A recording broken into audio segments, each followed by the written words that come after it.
toddoba jaran jaro mid tobana mid walbana sifa laga rabaa kullay ragga meesha fadhiya sifooyinkaas un bay qaadanayaan nin walba haddii laga iska waayana inuu lumay ha ogaado sifooyinka waxa kamid ah toban kasta sidaad ogtihiin qofku waa isbedelaa kalarka wuxuu yeeshaaba xitaa muuqaalkiisu waa isbedelaa wax kale iska daayo aragtidiisuna waa isbedeshaa waxaana wal muuqan baan u muuqda waxa 10 jir aan qadqaadi noqon oo dhib badnayn oo su'aal badnayn dadnimo kuma soo jirto taa ogaada ilmuhu markuu 10 jir yahay haddii uusan ahayn ilmay su'aashiisuna badan tahay xinna aan yaqaano oo waxaygi xagee la dhigayo maxaa wax ii taabtay iyo oo dareen la yahay oo dareenku ka maqan yahay dadnimo ma leh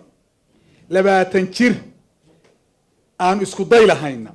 nan weeyaan ma jiro isna 30 jirka duufku bawda marsanaya wax rajaa ma leh 30 jir aad xaraga ka weydina qadi waan tay intuu isku taago la waan wax bartay waa markuu wax barto laakiin oo dadka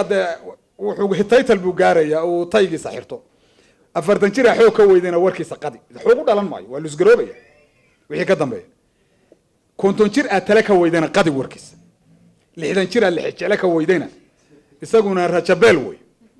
70 jir aad masjidka guriga dhexdooda ka weydina isna Allah qaato annaga 70 jirka baa bayna rogaybo masjid iska daayay waxa hadda laga deglayo wayag oo tafaxaytay in dalkii dadku burburaan marka dadka daayarta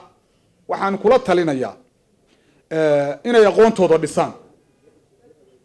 haddaadan aqoontaada dhisin higsi yeelan maysid horena u socon maysid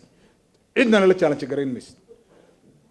qofkuna inuu ogaado meesha bulshada kaga jiro muhiim weeyaan haddaadan ogaan meesha bulshada kaga jirto meel xaq u lumaysa adoo saqeeyo noqon kara hadda tar madaxweyne noqonaya waa wareer adoo madaxweyne noqon karana haddaad aaminto inaad dadka ugu hooseyso iyana waa wareer kale marka in la fahmo aqoonta inay tahay dhaxal gal horta waa muhiim